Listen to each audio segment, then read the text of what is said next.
Friends, junior health ഇൻസ്പെക്ടറിന്റെ questions discussion ചെയ്യുന്നതിലെ last 10 question ആണ് ഇന്ന് ഡിസ്കസ് ചെയ്യുന്നത്. സോ നമുക്കിവിടെ ക്വസ്റ്റ്യൻസ് ഡിസ്കഷനിലേക്ക് പോവാം. 91 question, which is the correct statement? Correct statement ഏതാണെന്ന് ചോദിക്കുന്നത്. ഇവിടെ 2 ഓപ്ഷൻ കൊടുത്തിട്ടുണ്ട്. ഇവിടെ കറക്റ്റ് ആൻസർ ബോത്ത് കറക്റ്റ് എന്നുള്ളതാണ് correct answer. In hookworm infection reservoir is man and source of infection is contaminated soil. In tetanus reservoir and source are the same, that is soil. അപ്പൊ ഇത് രണ്ടും correct statement ആണെന്ന് പറഞ്ഞിരിക്കുന്നത്. Reservoir എന്താണ്, source of infection എന്താണ്? Reservoir എന്ന് പറയുമ്പോൾ infectious agent normally leaves and multiply. Reservoir എന്ന് പറയുമ്പോൾ ഇൻഫെക്ഷ്യസ് ഏജന്റ് സാധാരണ വളരുകയും ഇരട്ടിക്കുകയും ചെയ്യുന്ന ഒരു ഒന്നാണ് റിസർവോയർ എന്ന് പറയുന്നത്. അത് അനിമൽ ആകാം, പ്ലാന്റ് ആകാം, സോയിൽ ആകാം, ഹ്യൂമൺ ആകാം. സോഴ്സ് എന്ന് പറയുമ്പോൾ infectious agent leaves and propagate. ഏകദേശം സെയിം മീനിങ് തന്നെയാണ്, പക്ഷെ നമുക്ക് എക്സാമ്പിൾ പറയുമ്പോൾ നിങ്ങൾക്ക് മനസ്സിലാവും. ഇൻഫെക്ഷ്യസ് ഏജന്റ് ബ്രീഡ് ചെയ്യുന്ന, ഗ്രോ ചെയ്യുന്ന, ജനറേറ്റ് ചെയ്യുന്ന ഒരു പ്രദേശമാണ് സോഴ്സ്. ഇവിടെ ഹുക്വേം ഇൻഫെക്ഷന്റെ കാര്യം പറഞ്ഞു. ഹുക്വേം ഇൻഫെക്ഷൻ നമ്മുടെ ഹ്യൂമണിലാണ്, ഹ്യൂമൺ ഇൻഡസ്ട്രൈൻ, സ്മോൾ ഇൻഡസ്ട്രൈനിലാണ് അത് ഡെവലപ്പ് ചെയ്യുന്നത്. അത് ഫീക്കൽ മാറ്ററിലൂടെയാണ് ഹുക്വേം ഇൻഫെക്ഷൻ പുറത്തേക്ക് വരുന്നത്. അതായത് വെളി പ്രദേശങ്ങളിൽ മലവിസർജനം നടത്തുന്ന ആളുകളിലാണ് അത് പരത്തുന്നത്.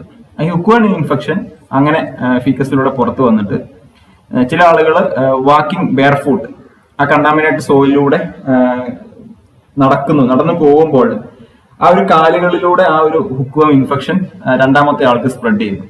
അപ്പൊ ഇവിടെ സോയിൽ എന്നുള്ളതാണ് സോഴ്സ് ഓഫ് ഇൻഫെക്ഷൻ. സോയിൽ എന്നുള്ളത് കണ്ടാമിനേറ്റഡ് സോയിലാണ്, സോഴ്സ് ഓഫ് ഇൻഫെക്ഷൻ ആണ്. ഹുക്വേം ഇൻഫെക്ഷൻ റിസർവോയറിലൂടെ മാനാണ്. മാനിലാണ് റിസർവോയർ വന്നത്. Infectious agent leaves and multiply, that is in man. അപ്പൊ സോഴ്സ് ഓഫ് ഇൻഫെക്ഷൻ എന്ന് പറയുന്നത് എന്താണ്? അവിടെ വെച്ചാണ് അത് വളരുന്നത്.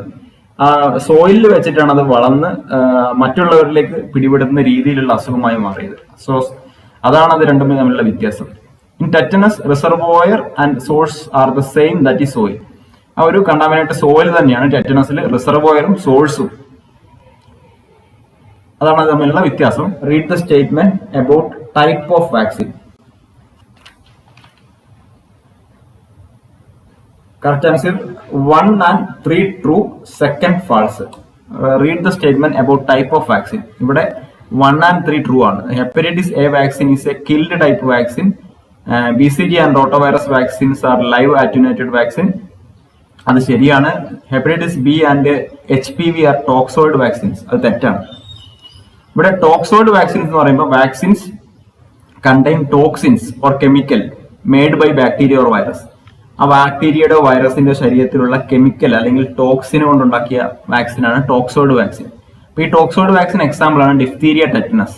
ഇവിടെ പറയുന്നത് ഹെപ്പറ്റൈറ്റിസ് ബിയും HPVയും human papilloma virus are toxoid vaccine എന്നുള്ളത് തെറ്റാണ്. Hepatitis A vaccine is a killed type of vaccine.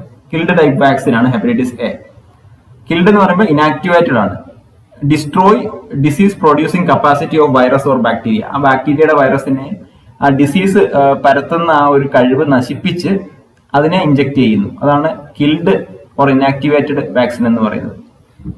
ഇവിടെ എക്സാമ്പിൾ ആണ്, കിൽഡിന് എക്സാമ്പിൾ ആണ് വൂപ്പിംഗ് കഫ് അല്ലെങ്കിൽ പെർട്ടുസിസ് വാക്സിൻ.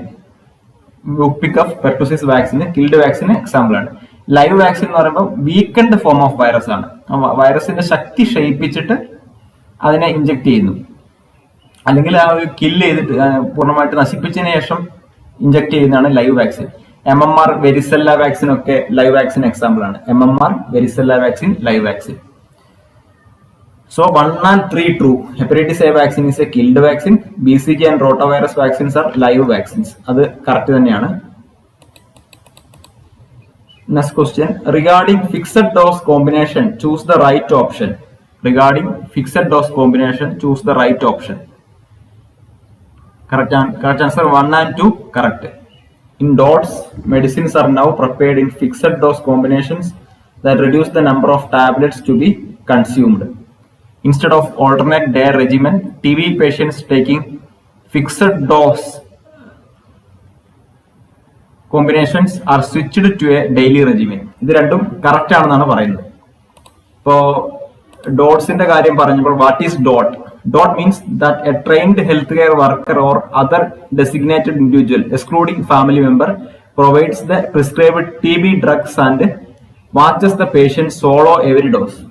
ഇപ്പോൾ ഹോസ്പിറ്റലിലാണെങ്കിൽ ഡ്രഗ് കൊടുക്കുന്നത് നേഴ്സസ് ആണ് സാധാരണ കൊടുക്കുന്നത്. പ്രിസ്ക്രൈബ്ഡ് ഡ്രഗ് കൊടുത്തതിനു ശേഷം ആ ഒരു പേഷ്യന്റ് അത് സോളോ ചെയ്യുന്നുണ്ടോ എന്ന് വാച്ച് ചെയ്യണം. That is directly observe treatment short course. That is a full form of dot, directly observe treatment. Isoniazid, rifampicin, pyrazinamide, ethambutol, ഇത്രയും ഡ്രഗ്സ് ആണ് സാധാരണ TBക്ക് നമ്മൾ കൊടുക്കാറുള്ളത്. സോ ഇവിടെ രണ്ടും കറക്റ്റ് ആണ്. Next question, which is the correct statement regarding ORS? ORSന്റെ statement ശരി ഏതാണെന്നാണ് ചോദിച്ചിരിക്കുന്നത്. കറക്റ്റ് ആൻസർ D ആണ്. only 3 ആണ് correct. After each loose stool, children under 2 years of age should be given 50 to 100 ml of ORS എന്നുള്ളതാണ് correct. ഓരോ loose stool pass ചെയ്ത് കഴിയുമ്പോഴും 2 വയസ്സിന് താഴെയുള്ള കുട്ടികൾക്ക് 50 തൊട്ട് 100 ml വരെ ORS കൊടുക്കണം എന്നുള്ളതാണ് correct. Next question, during the first visit of a 9-month-old infant, if her mother permits only 1 injection, which one should be given? 9 മാസം പ്രായമായിട്ടുള്ള ഇൻഫന്റ് ആ ഒരു കുട്ടിയുമായിട്ട് ഹോസ്പിറ്റൽ വിസിറ്റ് ചെയ്യാൻ വന്നിരിക്കുകയാണ് ഇഞ്ചക്ഷന് വേണ്ടി, ഇമ്മ്യൂണൈസേഷന് വേണ്ടി. അപ്പൊ കൊടുക്കാവുന്ന ഒരു ഇഞ്ചക്ഷൻ എന്ന് പറയുന്നത് measles vaccine OPV with vitamin A ആണ്. Measles vaccines, oral polio vaccines with vitamin A ആണ് 9 months ഓൾഡ് ആയിട്ടുള്ള ഒരു ഇൻഫൻസിന് കൊടുക്കാവുന്ന റെക്കമെൻഡ് ചെയ്യുന്ന vaccine. Next question, pick the correct option associated with H1N1 influenza vaccine. Correct answer 1 and 2 correct. Pick the correct option associated with H1N1 influenza infection. H1N1 influenza ഇൻഫെക്ഷന്റെ correct option ഏതാണെന്നാണ് പറഞ്ഞിരിക്കുന്നത്. 1 and 2 correct. Inactivated vaccine is administered as a single dose intramuscular injection in the upper arm. So H1N1 vaccine inactivated vaccine ആണ്, intramuscular upper ആമിലാണ് കൊടുക്കുന്നത്. അതുപോലെ 2 live attenuated vaccines are given via nasal spray. Live attenuated vaccines nasal spray വഴിയാണ് കൊടുക്കുന്നത്. അപ്പൊ അത് രണ്ടുമാണ് correct. 96th question. Next question, choose the correct option. Correct answer option C ആണ്. 1 and 3 correct. 1 and 3 correct. Syphilis is caused by Treponema pallidum. നമ്മൾ അറിയാം syphilis sexually transmitted disease caused by Treponema pallidum എന്നൊരു bacteria ആണ്. Lymphatic filariasis is caused by Wuchereria bronchofti. Lymphatic filariasis ഉണ്ടാക്കുന്നത് Wuchereria bronchofti എന്നുള്ള ഒരു bacteria ആണ്. Whooping cough is caused by haemophilus ducreyi എന്നുള്ള തെറ്റാണ്. വൂപ്പിംഗ് കഫ് അല്ലെങ്കിൽ പെർട്ടുസിസ് ഉണ്ടാക്കുന്ന രോഗാണു ബോർഡിറ്റല്ല പെർട്ടുസിസ് ആണ് എന്നുള്ള ബാക്ടീരിയ ആണ്. വൂപ്പിംഗ് കഫ് അല്ലെങ്കിൽ പെർട്ടുസിസ് ഉണ്ടാക്കുന്ന bacteria bordetella pertussis. Next question, read and choose the correct option. വായിച്ചിട്ട് ശരിയായ ഉത്തരം പറയുക എന്നുള്ളതാണ്. ഇവിടെ 1 ഈസ് ഫാൾസ്, 2 ഈസ് ട്രൂ എന്നുള്ളതാണ്. Herd immunity can protect the individual in case of tetanus എന്നുള്ളത് തെറ്റാണ്. ടെറ്റനസിൽ ഒരിക്കലും ഹേർഡ് ഇമ്മ്യൂണിറ്റി വരില്ല.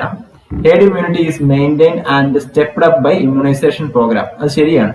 ഇപ്പൊ നമ്മുടെ കോവിഡിന്റെ കേസിലാണെങ്കിൽ ഗവൺമെന്റ് സർക്കാരുകൾ പറയുന്നുണ്ട് ഏതാനും മാസങ്ങൾക്കുള്ളിൽ നമ്മുടെ കമ്മ്യൂണിറ്റിയിൽ ഹേർഡ് ഇമ്മ്യൂണിറ്റി ലഭിക്കുന്നൊക്കെ പറയുന്നുണ്ട്. അതായത് മിക്കവാറും ഇൻഡിവിജ്വൽ 80% ഓഫ് ഇൻഡിവിജ്വൽ ഈ ഒരു അസുഖത്തിനെതിരെയുള്ള ഒരു എന്താ പറയാ ഒരു ഇമ്മ്യൂണിറ്റി കിട്ടിക്കഴിഞ്ഞാൽ അതിനെ ഹേർഡ് ഇമ്മ്യൂണിറ്റി എന്ന് പറയാം. ഹേർഡ് ഇമ്മ്യൂണിറ്റി എന്ന് പറയുമ്പോൾ ആ ഒരു ഗ്രൂപ്പ് ഓഫ് പീപ്പിളിന് ആ ഒരു അസുഖത്തിനെ പ്രൊട്ടക്ട് ചെയ്യാനുള്ള ഒരു കപ്പാസിറ്റി കിട്ടിക്കഴിഞ്ഞാൽ നമുക്കതിനെ ഹേർഡ് ഇമ്മ്യൂണിറ്റി എന്ന് പറയുന്നു. Next question, which is the correct statement about acute flaccid paralysis, AFP and polio? Which is the correct statement about AFP and polio? Correct statement ഏതാണ് acute flaccid പാരാലിസിനെ കുറിച്ചും പോളിയോയെ പറ്റി എന്നാണ് ചോദിച്ചിരിക്കുന്നത്. ഇവിടെ കറക്റ്റ് ആൻസർ B ആണ്. ഓപ്ഷൻ 2 and 3 ആണ് correct. Polio vaccine should be stored at sub zero temperature to prevent inactivation. Doses of OPV during pulse polio immunizations are extra doses which supplement and do not replace the doses received during routine immunization service. OPV യുടെ doses extra doses which supplement and do not replace the dose. Replace ചെയ്യാൻ പാടില്ല during routine immunization service എന്നുള്ളതാണ് correct option. Reporting of all cases of AFP in children under 5 years of age is mandatory എന്നുള്ളത് തെറ്റായിട്ടുള്ള ഒരു option ആണ്. Next question, which is the correct option related to IDSP? IDSP എന്ന് പറയുമ്പോൾ integrated disease surveillance programme. Integrated disease surveillance പ്രോഗ്രാമിൽ correct ആണ് ഏതാണെന്ന് ചോദിച്ചിരിക്കുന്നത്. കറക്റ്റ് ആൻസർ സി ആണ്. Classification of surveillance in IDSP is a syndromic diagnosis, presumptive and confirmed diagnosis. IDSP-യിൽ വരുന്ന ഡിസീസുകളാണ് malaria, ADD acute diarrheal disease, cholera, typhoid, TB, measles. ഏതൊക്കെയാണ്? ADD, cholera, typhoid, TB, measles. IDSP-യുടെ full form ആണ് integrated disease surveillance programme. ഈ ഒരു video നമ്മുടെ നേഴ്സ്കിൻ YouTube ചാനലിലാണ് upload ചെയ്തത്. ഇനിയും വരുന്ന ദിവസങ്ങളിൽ കൂടുതൽ JPHN വീഡിയോ നമ്മുടെ സെക്കൻഡ് യൂട്യൂബ് ചാനലിലായിരിക്കും കൂടുതൽ അപ്ലോഡ് ചെയ്തത്. ഈ വീഡിയോ നിങ്ങൾ കൂട്ടുകാരിലേക്ക് ഷെയർ ചെയ്യുക. All the best for your JPHN exam. Thank you.